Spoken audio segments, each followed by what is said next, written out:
નમસ્કાર, જય હિન્દ, જય ગરવી ગુજરાત. હું હેમંત મકવાણા, આમ આદમી પાર્ટી ગીર સોમનાથ, અને આજના એક ખાસ વિડીયો ઉપર તમારી સાથે ચર્ચા કરવા આવ્યો છું કે મગફળીના જે રજિસ્ટ્રેશન થઈ રહ્યા છે તેમાં કેટલી હલકી રીતે એક નોટંકી કરવામાં આવી રહી છે. મિત્રો, એના વિશે આજે ખાસ આજનો વિડીયો છે તમારી સાથે વાત કરવા આવ્યો છું મિત્રો, અને શું થઈ રહ્યું છે તે માટે તમને જાણકારી પણ આપવા માટે આવ્યો છું. ને આ નોટંકી એક સરકાર દ્વારા છે તે ખેડૂતોને ધક્કા ખવડાવવાનું કામ કરવામાં આવી રહ્યું છે, અને ખેડૂત છે તે વધુમાં વધુ પોતાના રજિસ્ટ્રેશન ન થઈ શકે તે માટે આ ખેડૂત દ્વારા છે તે એક સરકાર દ્વારા છે તે એક નોટંકી છે તે ઊભી કરવામાં આવી છે મિત્રો. તો તેના માટે આજના વિડીયોમાં ચર્ચા કરીશ, અને આપણી ચેનલની અંદર તમે નવા હો તો ચેનલને સબસ્ક્રાઈબ કરી બેલ આઇકનને પ્રેસ કરી દેજો, જેથી કરીને આપણા નવા વિડીયો છે તે તમને જલ્દીથી જલ્દી મળી રહે. અને ચાલો તો આપણે વિડીયોની શરૂઆત કરીએ,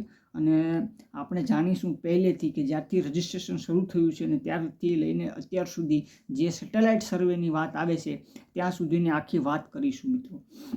તો જ્યારે ટેકાના ભાવે ખરીદીની જે વાત કરવામાં આવી છે, જણસની ખરીદીની જે વાત કરવામાં આવી છે મિત્રો, તેને લઈને સરકારે એક જાહેરાત કરવામાં આવી હતી કે જે ખેડૂતો પોતાની જે જણસ છે, મગફળી છે, તેનું રજિસ્ટ્રેશન જો કરવું હોય તો ખેડૂતોએ પોતાનું રજિસ્ટ્રેશન છે તે 1લી તારીખથી શરૂ થશે ને આ રજિસ્ટ્રેશન કરાવવું. આવી એક જાણકારી છે, એક સરકાર દ્વારા જે છે તે આવો નિર્ણય લેવામાં આવ્યો હતો મિત્રો. અને તારીખ 1લીથી ચાલુ થયું હતું આ રજિસ્ટ્રેશન, બરાબર છે. અને 1લી તારીખે ખેડૂત રજિસ્ટ્રેશન ચાલુ થયું હતું, કરવાનું હતું.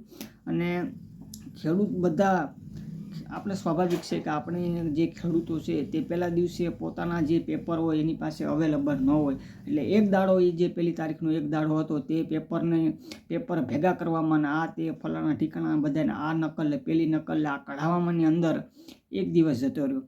બીજે દિવસે ખેડૂત છે તે પોતાનું રજિસ્ટ્રેશન કરવા માટે છે તે રજિસ્ટ્રેશન કરી શકે તે માટે બીજા દિવસે તે પોતાના જે વીસીએમ છે કેન્દ્ર ત્યાં જાય છે, બરાબર છે મિત્રો. અને તે આપણો જે ખેડૂત છે જે પોતાની રીતે જે છે તે રજિસ્ટ્રેશન કરવા માટે એ એટલો સક્ષમ નથી, એટલે તેના માટે જે ખેડૂત છે બીજા જ દિવસની અંદર છે આ બધા દાખલા ને ફાખલા ને નકલું બધું ભેગું કરી બધા પેપરો લઈ અને બીજા જ દિવસની અંદર છે તે વીસીએમ કેન્દ્રની અંદર જાય છે મિત્રો. અને વીસીએમ કેન્દ્રની અંદર એક ખેડૂતો નથી, આખા ગામના ખેડૂતો ત્યાં ભેગા થાય છે. તો કોઈ ખેડૂતનો એક દિવસે વારો આવ્યો, બીજા દિવસે વારો આવ્યો, કોકનો ચોથા દિવસે વારો આવ્યો, કોકનો 5મા દિવસે પણ વારો આવ્યો, અને કોકનો 6ઠ્ઠા દાડે પણ વારો આવ્યો. આમ કરી અને ખેડૂતો દ્વારા ધક્કા ખાઈ, પૈસાનો બગાડ કરી અને સમયનો બગાડ કરી અને જે છે તે રજિસ્ટ્રેશન કરાવ્યું છે મિત્રો. રજિસ્ટ્રેશન થઈ ગયું છે ત્યાર પછી જે આ નોટંકીની શરૂઆત થાય છે મિત્રો. હવે આ વિડીયોની અંદર જોજો કે કેવી રીતની આ નોટંકીની શરૂઆત થાય છે સરકાર દ્વારા. તો આપણા વિડીયોની અંદર જો તમે નવા હો તો લાઇક, શેર અને સબસ્ક્રાઈબ કરી દેજો, અને જેથી કરીને આપણો વિડીયો છે તે સૌથી પહેલાં આપણી ચેનલ ઉપર તમને આવા નોલેજ છે તે મળતા રહે. પહેલા દિવસે પેપર ભેગા કર્યા, પછી તેથી આગળ બીજા દિવસે છે તે ખેડૂત છે તે ફોર્મ ભરવા જાય છે. તેથી આગળ વીસીએમની અંદર છે, વીસીએમની ત્યાં ફોર્મ ભરવા જાય છે, અને વીસીએમની જગ્યાએ આખું ગામ જાય છે. જે વાત કરીએ એ રીતના કોઈનો 5 દિવસે વારો આવ્યો, કોઈનો 6 દિવસે વારો આવ્યો. હવે ખ્યાલ છે તે આખી નોટંકીની શરૂઆત થાય છે. કે રીતની સરકાર છે તે આખી નોટંકી કરે છે તેના વિશે હું વાત કરવા આવ્યો છું મિત્રો. તો આપણા વિડીયોની અંદર ધ્યાનથી સાંભળજો, અને આ વિડીયો છે તે બિલકુલ સ્કીપ કરી નહીં જતા, પૂરેપૂરો વિડીયો છે તે જોજો. એક ખેડૂતની ફરિયાદ, ત્યાર પછી પૈસાનો, સમયનો ખર્ચ કરીને સરકારનો જે આદેશ હતો એટલે ખેડૂતો છે તે રજિસ્ટ્રેશન કરાવ્યું. અચાનક સરકાર અને કૃષિ વિભાગ દ્વારા જે ખેડૂતોએ જે રજિસ્ટ્રેશન કરાવ્યું છે તેના મોબાઈલની અંદર એક મેસેજ આપવામાં આવે છે. મોબાઈલની અંદર મેસેજ આવે છે કે સેટેલાઇટથી અમે જે ચેક કર્યું છે તો તમારું આ સર્વે નંબર છે, બરાબર, તમારો આ સર્વે નંબર છે ને સેટેલાઇટથી અમે ચેક કર્યું છે પણ તમારું આ સર્વે નંબર છે અને મગફળીનું વાવેતર નથી, તેવું છે ખેડૂતોને કહેવામાં આવ્યું છે ને તેના મોબાઈલની અંદર આવો એક મેસેજ આપવામાં આવ્યો છે. ખેડૂતોના ખેતરમાં જે છે સેટેલાઇટથી મગફળીનું વાવેતર નથી એવી સરકારની જે સેટેલાઇટ સર્વેની અંદર જોવા મળે છે મિત્રો. અને તેમ સેટેલાઇટ સર્વે દ્વારા જાણકારી કરવામાં આવે છે ખેડૂતને કે તમારા જે ખેતરમાં છે, અમે સેટેલાઇટથી ચેક કર્યું છે કે તમારા ખેતરમાં છે ઓલરેડી મગફળીનું વાવેતર નથી આવું કહેવામાં છે. અને લગભગ આખા આપણા સૌરાષ્ટ્રની અંદર છે તે લગભગ મોટા ભાગની અંદર છે તે મગફળીનું વાવેતર થતું હોય છે. સૌરાષ્ટ્ર છે અને આખા ગુજરાતની વાત કરું છું તો મિત્રો મગફળીનું વાવેતર થતું હોય છે. અને આ લોકોનું જે સેટેલાઇટ સર્વે છે તેમાં એમ કહે છે કે મિત્રો તમે જે મગફળીનું તમારો ખેતરનો સર્વે નંબર છે અને જેમાં તમે રજિસ્ટ્રેશન કરાવ્યું છે તેમાં મગફળી અમારા સેટેલાઇટમાં દેખાતી નથી. હવે અહીંથી જ આ સરકારની નોટંકી શરૂઆત થાય છે મિત્રો. અને આ નોટંકીની શરૂઆત હવે અહીંથી જ થાય છે અને આગળ કેવી મોટી નોટંકી થાય છે મિત્રો, બરાબર છે. તો આ વિડીયોની અંદર તમે બના રહેજો અને આખા જ આ વિડીયોની અંદર કઈ રીતનું સેટેલાઇટ સર્વેનું આખી સિસ્ટમ, નોટંકી સિસ્ટમ છે તે બેહાડીમાં આવી છે મિત્રો, એ તમને વાત કરું છું મિત્રો. પછી આ નિર્ણયની અંદર કદાચ એક ખેડૂતની જો મેસેજ આવ્યો હોય તો ચાલે, 2 ખેડૂતના મેસેજ આવ્યો હોય તો ચાલે. આખા આપણા સૌરાષ્ટ્રની અંદર 80% જેટલા જે ખેડૂતો છે તેના મોબાઈલની અંદર જે મેસેજ કરવામાં આવ્યો કે અમે જે સર્વે કર્યું છે સેટેલાઇટ દ્વારા તમારા જે સર્વે નંબરની અંદર તો તેમાં મગફળી નથી. તો આવી એક પાછી નોટંકીની શરૂઆત કરવામાં આવી છે મિત્રો, કે મેસેજમાં આપવામાં આવ્યું છે કે તમારે ત્યાં સર્વે નંબરમાં છે જે સેટેલાઇટથી સર્વે કરવામાં આવ્યો છે તેની અંદર છે તે અમને મગફળી જોવા મળતી નથી, બરાબર છે. અને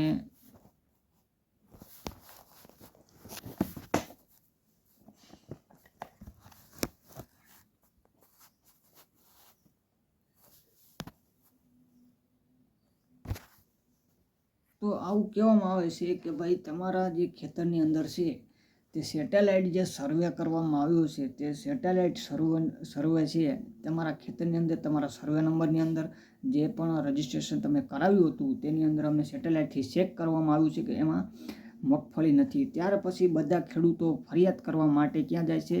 જિલ્લા ખેતીવાડી વિભાગમાં જ્યારે ફરિયાદ કરવામાં આવે છે તો ત્યાંથી અધિકારી દ્વારા એક એવું કહેવામાં આવે છે કે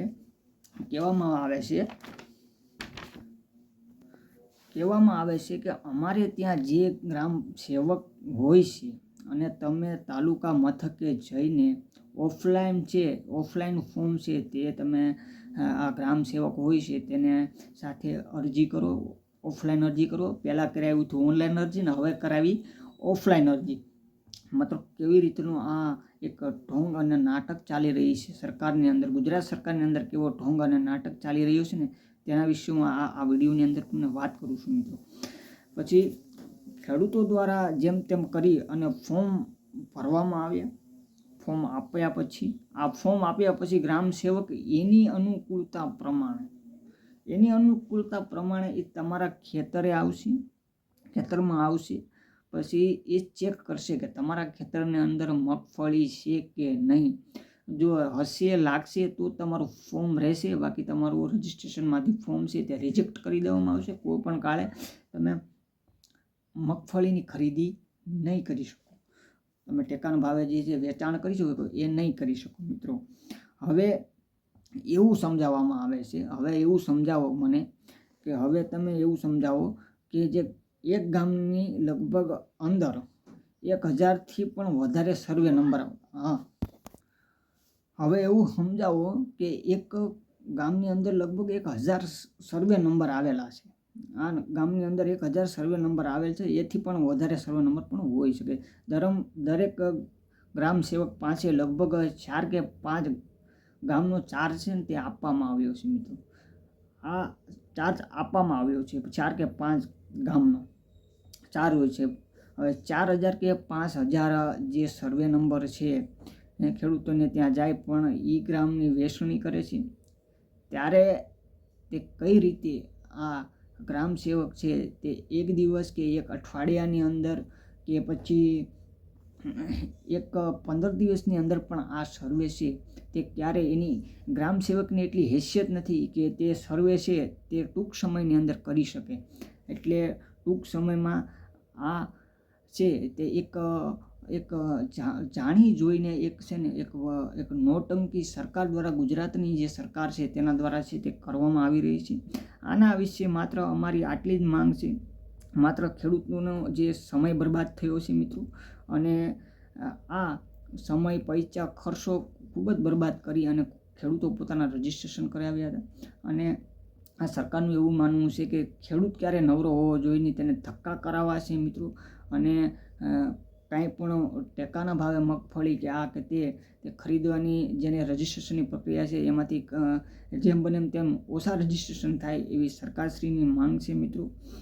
અને આ રજિસ્ટ્રેશન ઓછામાં ઓછા કેમ થાય તેવી આ માંગ છે તે સરકારની આ નીતિ છે મિત્રો. હવે ખેડૂતોની માંગણી એ છે કે અમે એકવાર રજિસ્ટ્રેશન છે તે અમે કરી દીધું છે કે હવે અમારે કોઈ પણ જાતનું રજિસ્ટ્રેશન કરવું નથી, અમે ખોટા ધક્કા ખાવાના નથી. હવે એવું લાગતું હોય તો તમારા જે છે તમે એવા જિલ્લા વાઇઝ કે જે તે વાઇઝ, ગામ વાઇઝ કે તાલુકા વાઇઝ એવી જે રજિસ્ટ્રેશનની લિસ્ટ બહાર પાડો કે જે લોકોનું સેટેલાઇટની અંદર સર્વે નથી થયું તેવા લોકોની ત્યાં જઈ અને રૂબરૂ જે છે તાલુકામાંથી કોઈ પણ અધિકારી આવે એની લિસ્ટ, એ લોકો ફોર્મ કોઈ ખેડૂત ભરવાના નથી અને તે પોતાની જે લિસ્ટ છે જે આવી અને સર્વે કરી જાય એ રીતનું આયોજન થવું જોઈએ મિત્રો. અને આ એક નોટંકી છે તે સરકાર દ્વારા છે તે કરવામાં આવી રહી છે.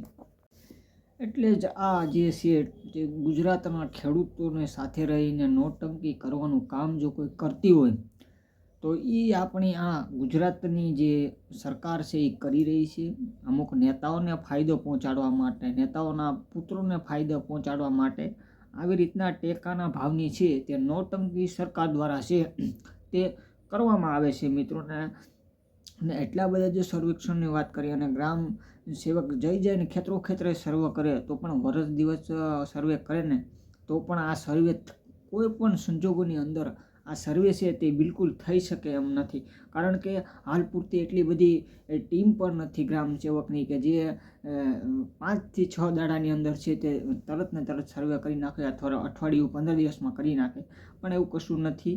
આ ખાલી ડંફાસ મારવાની વાતો છે. ગુજરાતના ભાજપના જે નેતાઓ છે જેને ફાયદો પહોંચાડવા માટે આ ટેકાના ભાવની એક નોટંકી ચાલી રહી છે. ખેડૂતોને હેરાનગતિ કરવામાં આવે છે, ખેડૂતોને ધક્કા ખવડાવવામાં આવે છે, ખેડૂતોના પૈસાનું જે છે તે પાણી કરવામાં છે તે આવી રહ્યું છે. અને ખરીદી કરવાની વાત હોય ત્યારે આ નોટંકી થાય છે. પહેલાં પણ નોટંકી કરવામાં આવી હતી કે અમે 200 મણ ખરીદી કરશું, 200 મણ ખરીદી કરશું. પછી જ્યારે કે સણાની વાત આવતી હોય તો સણાની જ્યારે વાત આવી તો એમ કહેતા હતા કે સણાની તો અમે 90 મણની છે તે ખરીદી કરું છું. મૂળ મુદ્દો એ છે કે ખેડૂતોને સુખી થવા દેવાના થતા નથી. અને આ છે તે ખેડૂતો માટે છે, ખેડૂતોને સુખી થવા દેવાના નથી, ખેડૂતોને લાઇનમાં ધક્કા ખવડાવવા, આ બધું કામ જો કોઈ કરતી હોય તો ભારતીય જનતા પાર્ટી છે, એના નેતા છે એ આ કામ કરી રહી છે મિત્રો. અને પીડા સહન કરવાની આદત પાડવી, આપણે છે ને આ બધી પીડા સહન કરવાની વાત આ છે ને આપણે આદત પડી ગઈ છે. એટલે સરકાર કોઈ પણ નિર્ણય લે છે. આપણે એટલો મોટો ખેડૂત સમાજ છે ગુજરાતની અંદર, આખો મોટો ખેડૂત સમાજ છે. ક્યારેક ક્યાંક ને ક્યાંક અમે જાતિ ધર્મના આપણે વાડા કરીને બેઠા છે, જ્ઞાતિ જાતિના વાડા કરીને બેઠા છે, ધર્મના વાડા કરીને બેઠા છે. કોઈ માણસ એમ નથી કહેતું કે અમે ખેડૂત સમાજના, ખેડૂત સમાજમાં એમાં તમામ મજૂરો આવી ગયા છે, પશુપાલન વાળા આવી ગયા છે અને ગરીબો આવી ગયા છે, જે ખેતી સાથે સંકળાયેલા લોકો છે તે મજૂરી કરે છે. તમામ વ્યક્તિ છે તે ખેડૂત સમાજની અંદર આવે છે મિત્રો. તો આપણે પણ છે તે આપણે પણ આપણું એટલું મોટું સંગઠન હોઈ શકે ગુજરાતમાં. અને આ સરકારની સામે આપણે લાલિયાવાડી કરવાની, એ કે એમ કરવાનું ને ધક્કા ખાવાના. મિત્રો કેટલી દુઃખની વાત છે. આપણો એટલો મોટો સમાજ છે, ખેડૂત સમાજ છે, આવો એટલો મોટો સંગઠન હોય તો અમુકનું ખેડૂત સમાજની અંદર જ આ જગતનો તાત કહેવાય અને એવડું મોટું સંગઠન છે, છતાં પણ કોઈ નિર્ણય લે છે, ડંફાસું મારે છે, નાટકો કરે છે, છતાં પણ આપણો ખેડૂત છે અને આ ખેડૂત છે તે રીબાઈને જીવે છે. પોતાને કોઈ મતલબ ટાઈમ જ નહીં કોઈની આ ધક્કા ખવડાવવામાં છે, બરાબર. અને આ સરકાર આવા જે બેફામ રીતના ધંધા છે તે કરે છે મિત્રો. તમામ મિત્રોને મારી એક જ રિક્વેસ્ટ છે, વિડીયો તમને જો સારો લાગ્યો તો શેર, લાઇક, સબસ્ક્રાઈબ કરી દેજો મિત્રો. અને આગળ પણ આવા નવા વિડીયો બનાવતા રહીશું મિત્રો. તો બધા મિત્રોને છે તે પોતાના ખેડૂત વર્ગની અંદર આ વિડીયો મોકલે અને એને પણ આવી જાણકારી મળી શકે ને આગામી સમયની અંદર આપણે પણ એક મજબૂત સંગઠન ઊભું કરી અને સરકાર સામેની છે ત્યાં આપણે બાંયો ચડાવવાની છે મિત્રો. કોઈ પણ સમસ્યા હોય ગીર સોમનાથની અંદર ખેડૂતને લગતી કોઈ પણ સમસ્યા હોય તો મારા ડિસ્ક્રિપ્શનની અંદર છે તે આપણો મોબાઈલ નંબર છે તે એડ કરી દીધો છે. વોટ્સએપમાં મને મેસેજ કરજો. કોઈ પણ સમાધાન હોય અમે તમે 100% મદદ કરીશું મિત્રો. પણ તમે સંગઠિત બની રહો અને એક બાજુ સામે અને જાગૃત બનો. ડર અને આ જે ડર જે અંદર છે ને ગરી ગયો છે આપણે અંદર, એક ડર છે, એક ડરનો એક માહોલ છે. ડર એક વસ્તુ એવી છે કે જે આપણા શરીરની અંદર ગરી ગયો છે મિત્રો. એને કાઢવા માટે આપણે સૌથી પહેલાં એ આપણું પગલું છે કે ડર નામની જે વસ્તુ છે તેને આપણે કાઢવાનો પ્રયાસ કરવો જોઈએ છે. નહીં કાઢીએ તો આવા જે 8 ચોપડી 5 અને જે લઠ્ઠાઓ બેઠા છે જેને કશી ખબર નથી પડતી એ તમારા માટે આવા છે એ નોટંકીની વાતો તો હંમેશા કરવાના જ છે મિત્રો. બરાબર છે. એટલા જ માટે આપણે છે તે દરેક વ્યક્તિ સુધી, દરેક ઘર સુધી આપણે સંદેશ પહોંચાડવાનો છે, જે જાગૃતિનો સંદેશ પહોંચાડવાનો છે મિત્રો. એક આપણે જાગૃત નાગરિક બનીએ, જાગૃત ખેડૂત બનીએ મિત્રો. તે માટેનો આપણે છે તે મેસેજ છે તે દરેક વ્યક્તિ સુધી પહોંચાડવાનો છે. ગુજરાતના હરેક માણસ સુધી, હરેક ખેડૂત સુધી, હર વ્યક્તિ યુવાન સુધી આ મેસેજ છે તે આપણે પહોંચાડવાનો છે. અને આગામી સમયની અંદર છે તે આપણે 100% બદલાવ લાવીશું મિત્રો. અને જે પણ કોઈ પણ પ્રશ્ન હોય આમ આદમી પાર્ટી ખંભોથી ખંભો મળાવીને અને ખેડૂતો સાથે, યુવાનો સાથે, મહિલાઓ સાથે છીએ મિત્રો. એટલે ડરની નામની જે વસ્તુ છે તે કાઢી નાખો. અને આજના વિડીયોમાં એટલું જ. ફરી મળીશું નવા વિડીયો સાથે. જય હિન્દ, જય ગરવી ગુજરાત.